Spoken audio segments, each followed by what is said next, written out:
안녕하세요. 이 시간에는 상가점포 중개를 하는 데 있어서 현장 안내를 하는데 어떻게 해야 될 것인가에 대해서 한번 살펴보는 시간을 갖도록 하겠습니다. 자, 우선 현장 안내를 하기 전에 고객과의 상담을 통해서 고객의 욕구를 파악하는 게 중요하다고 보겠습니다. 우선적으로는 창업하려고 하는 업종이 정해져 있을 겁니다. 그래서 업종이 정확하게 파악이 돼야 되고 이 업종을 어느 지역에서 할 것인가, 즉 상권과 이 상권 내에서 어느 입지를 선호하는지를 파악을 해야 되겠습니다. 그 다음으로는 점포의 구입 자금입니다. 점포를 얻는 데 있어서 보증금과 월차임, 관리비, 권리금 등 금전적인 부분과 관련된 부분이 매우 중요하다고 보겠습니다. 아무리 상권과 입지가 마음에 들어도 자기가 갖고 있는 예산을 초과하거나 이랬을 경우에는 계약으로 연결하기가 어렵다고 보겠습니다. 그 다음에 파악해야 될 부분은 운영 계획입니다. 운영자의 경험은 어느 정도 됐는지, 예를 들어서 20년 이상 한 업종을 오랫동안 했던 그런 고객이라고 하면 중개인이 아무리 많은 말을 내서 설득을 한다 해도 별로 큰 효과는 없다고 보겠습니다. 그래서 그런 운영자의 경험치, 그 다음에 어디에서 거주하는지 이런 부분들도 창업을 하는 데 있어서 굉장히 또 중요한 포인트가 될 수 있습니다. 그 다음에 경영에 대한, 운영에 대한 노하우가 어느 정도 되는지 이런 부분들을 사전에 파악을 해서 고객이 어떤 것을 찾는지, 즉 고객의 눈높이에 맞는 매물을 사전에 준비를 하는 게 굉장히 중요하다고 보겠습니다. 그러면 고객의 욕구를 파악을 한 상태에서 어떤 매물들을 보여줄 것인가? 첫 번째로는 고객이 구입 가능한 매물을 사전에 선정을 하겠죠. 중개인이. 그 다음에 몇 개의 매물을 보여줄 것인가를 내가 어느 정도는 선정을 하고 가야 됩니다. 물론 꼭 숫자에 연연할 필요는 없습니다. 때에 따라서는 고객에 따라서 많은 매물을 보일 수 있는 것이고, 하지만 중요한 것은 기본적으로 고객이 원하는 매물에 유사한 계약의 가능성이 있다고 판단되는 매물을 몇 가지 선정을 해서 고객한테 현장 안내를 해야 비교가 가능하고 그 중에서 고객이 어떤 것을 좀 더 선호하는지를 파악할 수가 있기 때문에 그래서 매물을 여러 개를 준비하는 게 굉장히 중요하다고 보겠습니다. 고객은 심리적으로 항상 하나의 매물을 보고 바로 결정을 못합니다. 여러 가지 매물들을 비교해 보고자 하는 욕구가 있다는 사실을 우리는 생각을 해야 됩니다. 세 번째로는 매물이 선정됐으면 현장 안내하기 전에 중개인이 해야 될 일 중에 중요한 일은 매도자 사장님에게 꼭 전화를 하는 겁니다. 그래서 사전에 매물이 그동안에 내가 접수 받았지만 현장 하는 동안에 시간이 좀 경과됐다 그러면 매물의 조건들이 변동됐을 가능성이 있습니다. 그래서 이런 변동사항을 사전에 체크를 해야 되고 만약에 또 계약이 됐을 수도 있는 문제이기 때문에 그래서 매도자에게 전화를 하는 게 매우 중요하고 또 매도자에게 전화를 하는 목적 중에 하나는 내가 평상시에 매도자와 통화를 자주 하면 좋겠지만 현실적으로는 그게 좀 어렵습니다. 그래서 현장 안내하기 전에 내가 오늘 사장님의 물건을 안내를 할 예정입니다라고 통화를 함으로 해서 내가 관리를 하고 있다는 것을 매도자에게 부각시킬 수 있게 되는 거고 설령 현장 안내까지 이루어지지 않더라도 매도자 사장님에게 고객이 요구 조건이 맞지 않아서 상담해 본 결과 이번에는 안내를 못하게 됐습니다 라고 전화를 다시 한번 해주면 됩니다. 자, 네 번째로는 브리핑 자료를 준비하는데 내가 구두로 할 것인지 아니면 서류로 정리를 할 것인지 그래서 사전에 우왕좌왕하지 않고 정확하게 설명을 하는 게 굉장히 중요하다고 보겠습니다.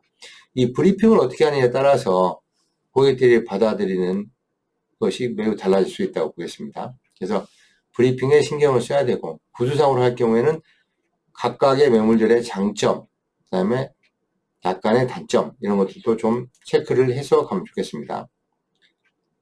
다섯 번째로는 현장 안내 전에 매물을 관리하게 된다. 결과적으로는 현장 안내하기 전에 이렇게 준비를 함으로 해서 매물을 내가 한 번 정도 관리를 하게 된다는 이야기입니다. 자, 그리고 매물을 받았는데 내가 현장을 가보지 않는 매물을 바로 소개를 해서는 절대로 안 됩니다.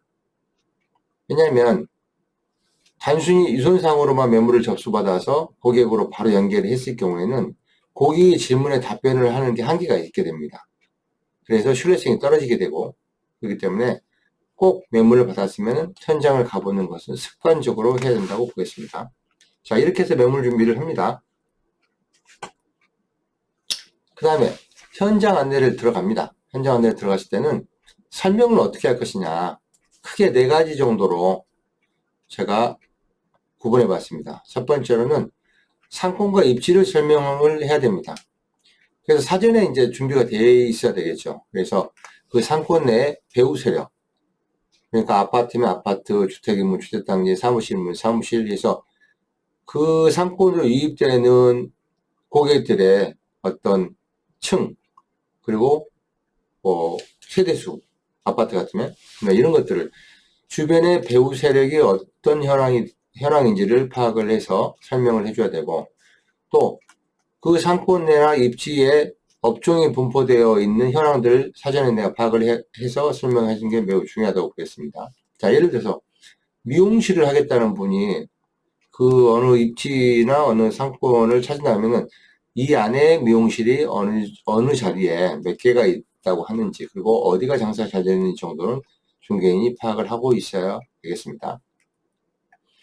그 다음에 내가 매물을 이제 소개할 그 매물의 입지는 접근성이 좋은지 아니면 가입성이 좋은지 이런 부분들을 좀 부각해서 설명을 하면 좋다고 보겠습니다.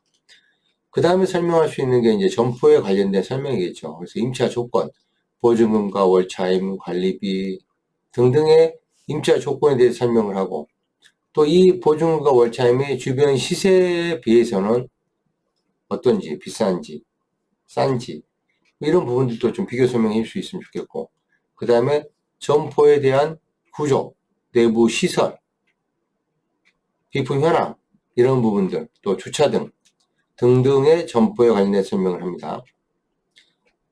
세 번째로는 권리금이 있는 경우에는 이 외도인이 원하는 권리금이 얼마라는 거, 그 다음에 이 권리금이 단순히 금액이 왜 이렇게 나왔는지에 대해서 설명할 수 있어야 되겠습니다. 그래서 영업 현황을 통해서 지금 현재 장사를 어떻게 하고 있는데 월 순이익은 어느 정도 벌어간다.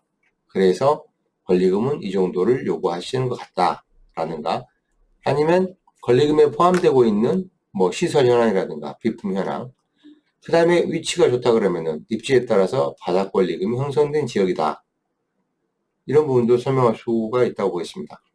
그리고 이 권리금이라는 것은 주변에 거래 사례가 있습니다. 그래서 지금 제가 안내하는 비슷한 점포가 최근에 얼마에 거래됐습니다. 라고 비교 설명해주면 훨씬 더 도움이 되겠습니다. 마지막으로는 관리가 중요합니다. 매도자와 매수자 관리.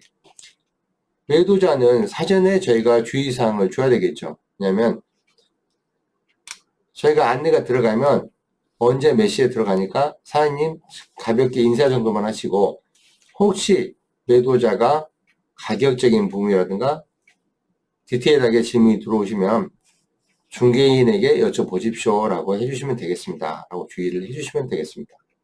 반대로 매수자를 만났는데 매수자의 성격이 굉장히 저돌적이라 바로바로 막 질문하는 스타일인데, 간혹 직접 매도사님한테 가서 가격이 얼마냐부터 흥정을 하려고 하는 고객들이 있습니다. 이렇게 예상이 된다고 하면 매수자 사장님께 사전에 사장님 둘러보시고 궁금한 사항이 있으면 꼭 저에게 여쭤보십시오. 사장님이 직접 적극적으로 이렇게 질문을 하시면 제가 나중에 사장님 편에 서서 조건을 협상하거나 하는데 좀 애로사항이 있을 수 있습니다. 사장님이 마음에 들어 하신다는 표현이 너무 전달되고 나면 여러 가지 좀 불편한 사항이 발생될 수 있습니다. 라는 취지의 설명을 하면 되겠습니다. 그 다음에 현장 안내가 다 하고 나서는 이제 중개인은 매수자가 어떤 매물을 가장 마음에 들어 했는지를 파악을 하면 되겠죠. 그래서 그 매물을 듣고 그 다음 단계가 이제 가격 조정이라든가 조건 협상이 들어오면 그때 이제 하면 되겠습니다. 현장 안내에서 가장 중요한 부분은 신뢰감을 형성을 해줘야 됩니다. 그 다음에 공감대를 형성을 해야 되는 거고. 그래서 중개인이 많은 말을 한다고 되는 게 아니고 이 중개인이 정확하게 설명을 하고 있고 매수자 입장에서 맞는 매물, 눈높이에 맞는 매물을 적극적으로 소개를 하고 있다는 것을 전달해 줄 수 있는 게 가장 중요하다고 보겠습니다. 그 다음에 대면하지 않고 매물을 소개하는 것은 바보 같은 지심을 명심하라고 제가 이렇게 써놨는데요. 간혹 고객은 현장 안내를 가기 전에 그냥 주소만 입지만 가르쳐 주라. 내가 그 지역을 잘 아니까 라고 하는 경우가 또 많이 있습니다. 상당 부분. 하지만 절대로 대면하지 않고 매물을 소개하는 것은 계약으로 연결되거나 고객으로부터 피드백이 올 가능성은 거의 없다고 보면 되겠습니다. 이렇게 보시면 될 것 같고, 그래서 항상 매물을 대면을 통해서 소개하는 게 중요하다고 보겠습니다. 간단하게 현장 안내에 대한 주의사항을 설명드렸습니다. 감사합니다.